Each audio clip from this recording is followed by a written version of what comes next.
Hello. ప్రస్తుతానికి ప్రపంచాన్నే పట్టి పీడిస్తున్న ప్రధాన ఆరోగ్య సమస్య ఏదైనా ఉందంటే డయాబెటీస్ అని చెప్పచ్చు. మరి ఈ షుగర్ వ్యాధి, ఈ డయాబెటీస్ వ్యాధి అనేది ఎందుకు వస్తుంది, ఎలా వస్తుంది? రకరకాల రీజన్స్ ఉన్నాయి. అయితే ప్రధానమైన కారణాలు కొన్నే ఉంటాయి.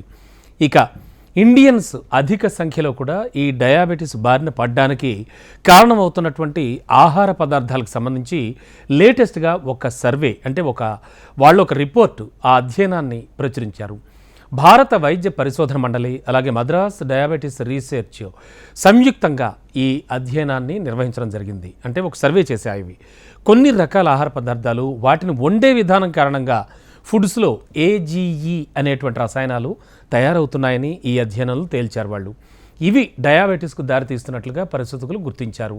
ఏజీఈ అంటే ఏమిటంటే అడ్వాన్స్డ్ గ్లైకేషన్ ఎండ్ ప్రొడక్ట్ అని అర్థం అన్నమాట. మరి ఎంజైమ్ల పాత్ర ఏం లేకుండానే ఇవి ఏర్పడుతూ ఉంటాయి.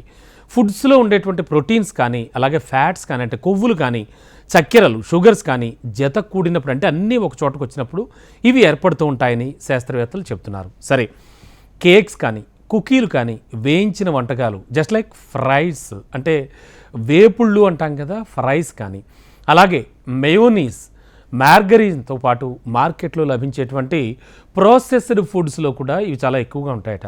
మరి శరీరంలో ఉన్న ఇన్ఫ్లమేషన్ కారణమయ్యే ఏజీఈ కాంపౌండ్లు దీర్ఘకాలంలో డయాబెటీస్ వ్యాధి తలెత్తేలా చేస్తూ ఉంటాయట. అంటే ఫర్ ఎగ్జాంపుల్, నిప్పులపై వేయించిన లేదా బాగా నూనె వేసి వేయించిన ఆహారాలు, అంటే డీప్ ఫ్రైస్ అన్నమాట, ఇతర ప్రాసెస్డ్ పదార్థాలు, ఇలాంటి వాటిలోనే ఇవి ఎక్కువగా ఉంటాయని శాస్త్రవేత్తలు చెబుతున్నారు. అంతేకాదు, ఆవిరిపై ఉడకబెట్టిన ఆహారాల్లో ఏజీఈలు తక్కువగా ఉంటాయట. వాళ్ళు ఆ విషయాన్ని తేల్చారు. ఏజీఈ రసాయనాలు అధికంగా ఉన్న ఆహారాలు తింటే ఇన్సులిన్ సెన్సిటివ్ అనేది తగ్గిపోతుందని పరిశోధకులు గుర్తించారు. మరి శరీరంలో ఉన్న కణాలు ఇన్సులిన్కి ఎంత వేగంగా స్పందిస్తున్నాయన్న దానికి కొలమానం ఏంటంటే ఇన్సులిన్ సెన్సిటివిటీయే. మరి ఇన్సులిన్కు కణాలు సరిగ్గా స్పందించకపోతే అవి రక్తంలో ఉన్నటువంటి గ్లూకోజులను వినియోగించుకోలేవు. ఫలితం షుగర్ లెవెల్స్ పెరిగిపోతాయి, డయాబెటీస్కు దారితీస్తుంది. ఏజీఈ కాంపౌండ్లు తక్కువగా ఉన్న వారిలో ఇన్సులిన్ సెన్సిటివిటీ మెరుగుపడ్డట్టుగా, రక్తంలో గ్లూకోజ్ అంటే చక్కెర స్థాయిలు అదుపులో ఉన్నట్టుగా కూడా ఈ అధ్యయనంలో తేలింది.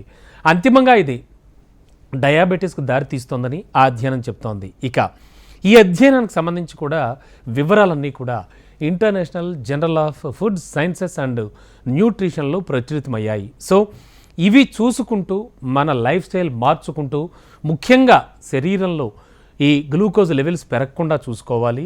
అండ్ మరీ ముఖ్యంగా డయాబెటీస్ ప్రపంచవ్యాప్తంగా విపరీతంగా పెచ్చుమీరుతున్నటువంటి వ్యాధి. ఈ వ్యాధి తగ్గించుకోవాలంటే ఖచ్చితంగా ఇలాంటివి చేయొచ్చు అని కూడా నిపుణులు సలహాలు ఇస్తూ ఉన్నారు. మొత్తానికి ఆహార పదార్థాలకు సంబంధించి చేసిన అధ్యయనంలో ఈ విషయాలు వెల్లడయ్యాయి, ఓన్లీ ఇండియాకు సంబంధించి.